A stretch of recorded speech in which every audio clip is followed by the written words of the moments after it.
Amber had been hunting for a vintage desk for weeks, something timeless that she could restore and turn into a centerpiece for her new home office. When she stumbled across an ad in a local buy and sell group online, it seemed perfect. The photos showed a beautiful antique wooden desk with intricate carvings, priced unbelievably low. Too low. The seller, someone named Edgar83, responded to her inquiry within minutes, eager to finalize the sale. "Great piece, right? You'll love it," he'd written. "Let's make it simple. I can deliver it to your place free of charge." Amber hesitated. Free delivery sounded convenient, but the idea of inviting a stranger to her home didn't sit well with her. She declined, offering instead to pick it up herself.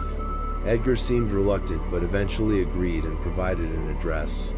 The location was only 15 minutes away, a small cabin nestled at the edge of the city's old industrial district.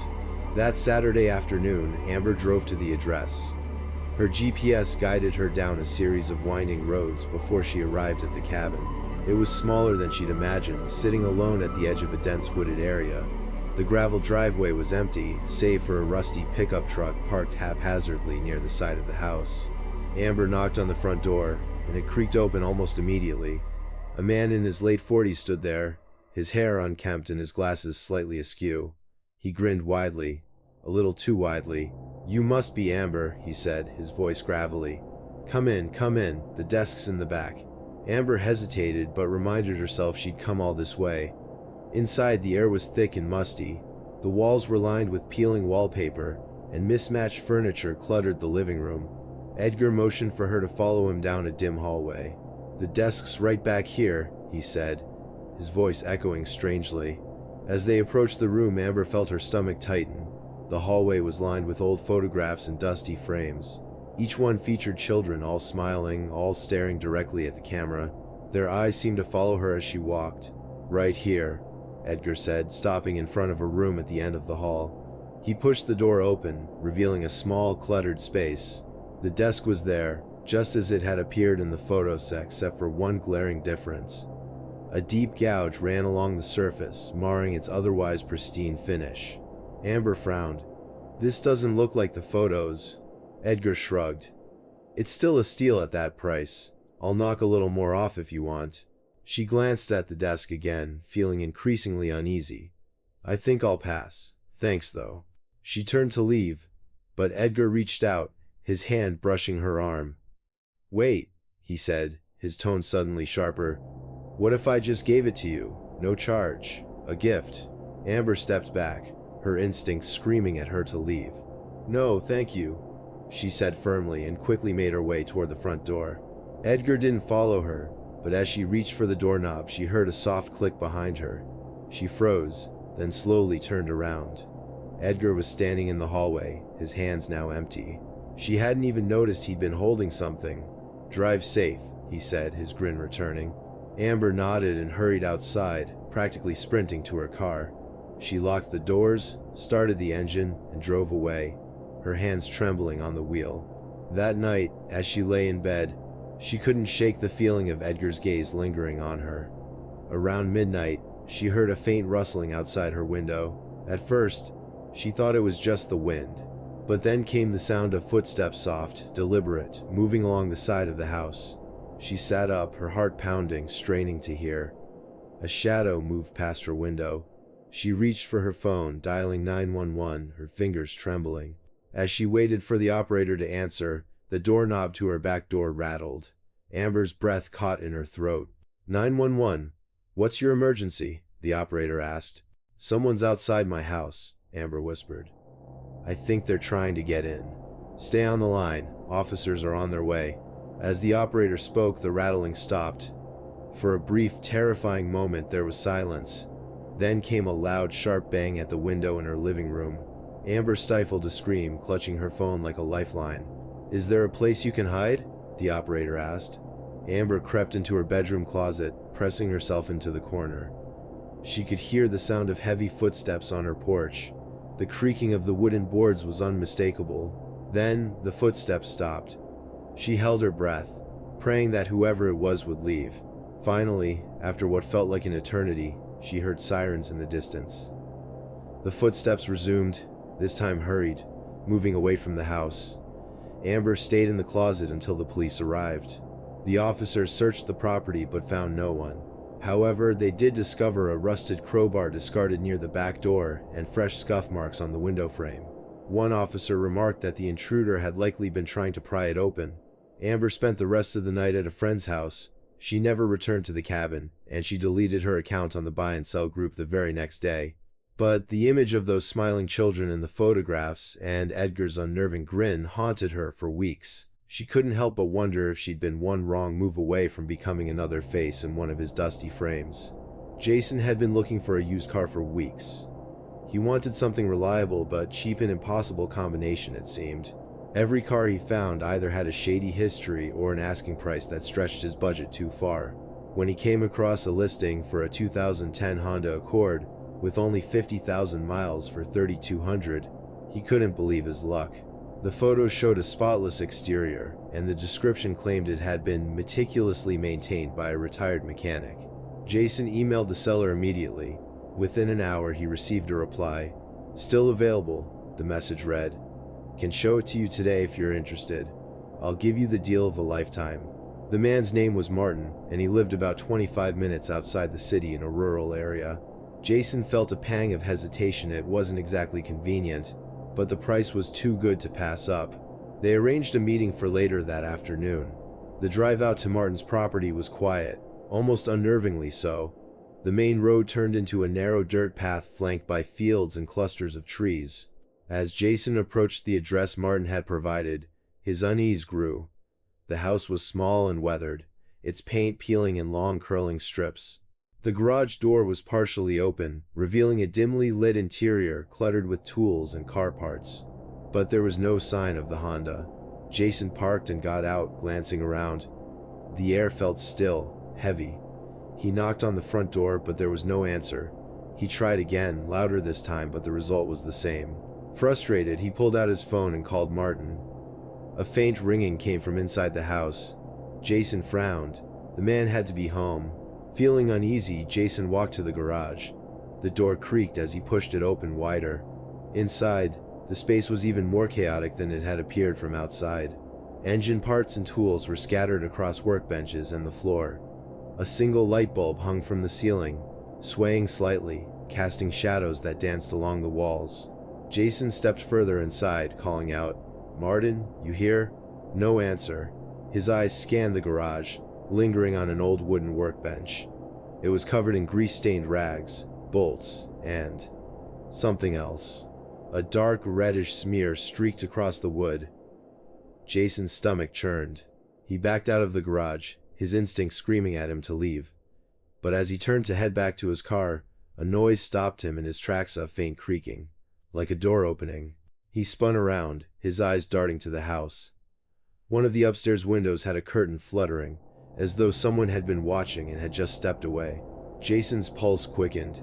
He didn't want to be paranoid, but every fiber of his being told him something wasn't right. He walked around the side of the house toward the backyard, hoping to spot Martin or at least the Honda Accord. What he found instead made his blood run cold. Parked in the backyard was a rusted van, its rear doors wide open.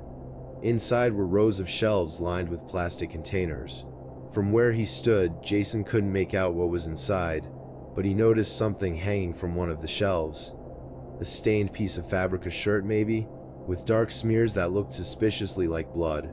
Jason stepped back, his hands trembling. His foot crunched on a dry twig, and he froze. From somewhere nearby, he heard movement, slow, deliberate footsteps coming from the side of the house. He turned and saw a figure emerging from the shadows.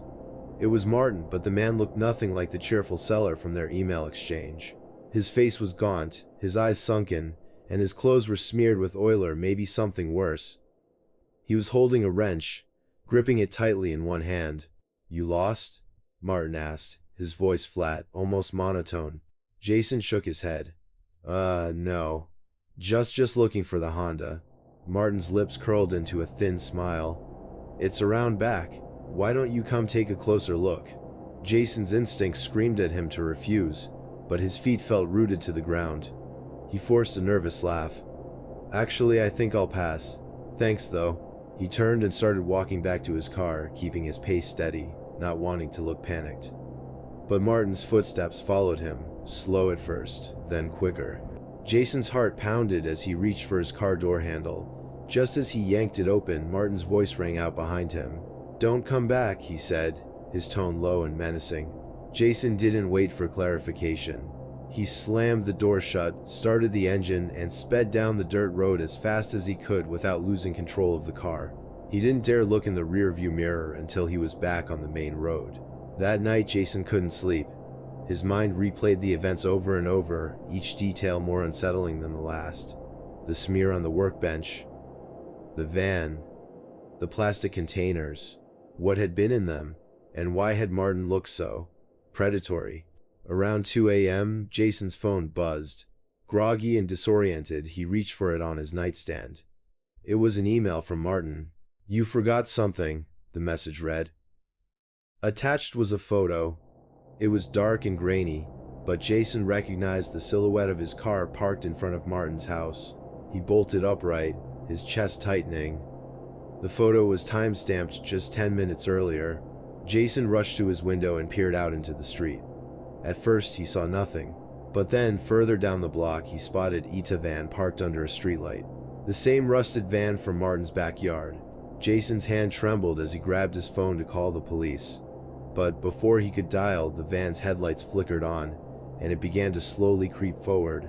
Jason froze, his phone slipping slightly in his damp palm. The van crawled down the street, its headlights dim, as if trying not to attract attention. Jason ducked below the windowsill, his heart pounding. He could hear the faint hum of the engine as it drew closer. He dialed 911 with trembling fingers. "911, what's your emergency?" came the calm voice on the other end. Jason whispered urgently, "There's a van outside my house. I think the driver is stalking me. He followed me from a property earlier today." The operator's tone sharpened. "Stay inside. Officers are on their way. Can you describe the vehicle?" Jason peeked through the blinds. "It's an old rusty van. No license plate visible, just. It's creeping right outside my house." The van stopped. Jason held his breath. The headlights turned off, plunging the street into darkness. Moments later, a faint clicking sound echoed like a door opening. The operator's voice broke through the tense silence. "Sir, are you still there?"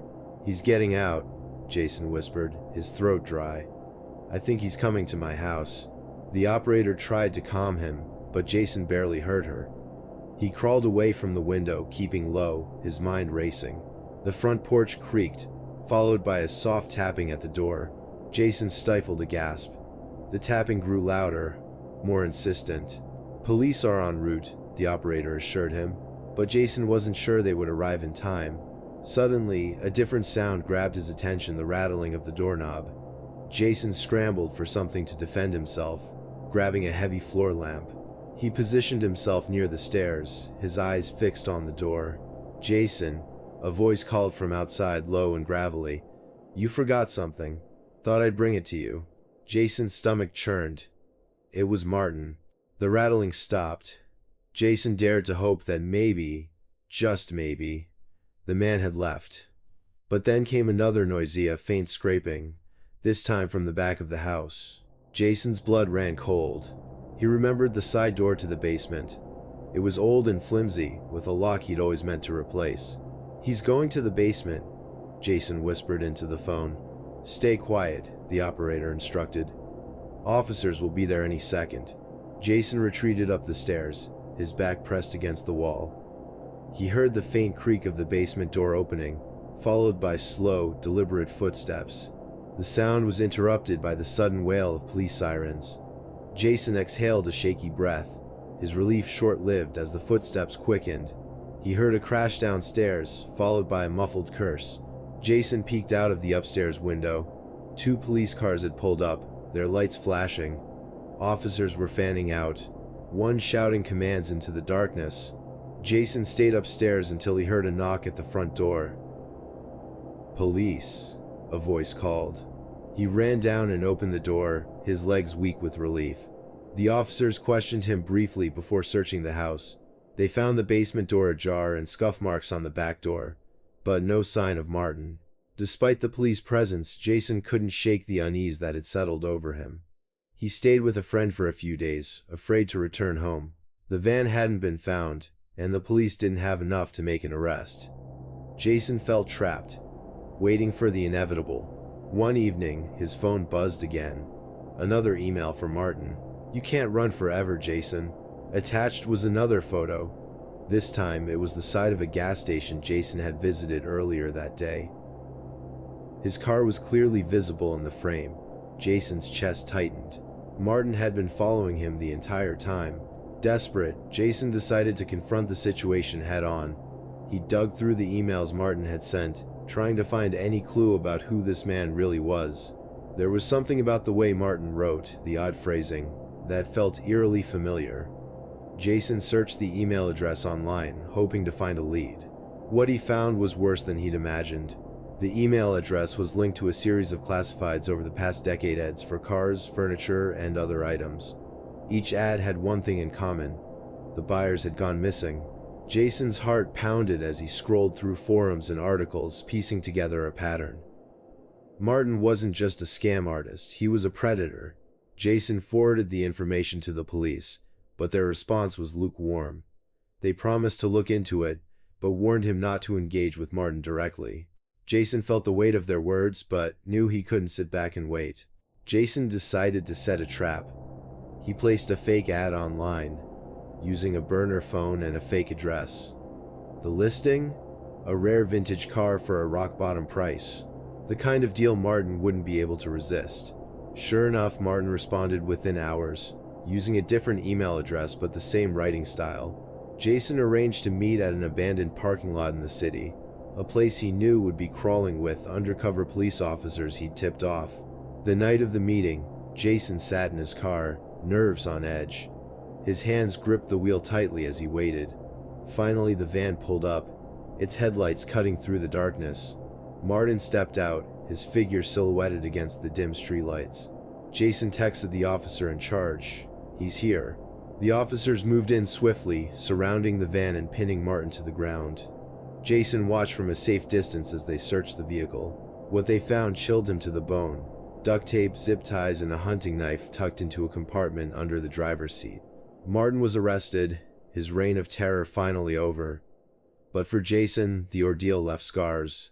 He couldn't shake the feeling that he'd been seconds away from becoming one of Martin's victims. The photos, the emails, the sound of footsteps outside his door, they haunted him long after the van was impounded and Martin was locked away. Jason sold his car a few weeks later, too spooked to keep it. And though he tried to move on, he avoided online classifieds for the rest of his life.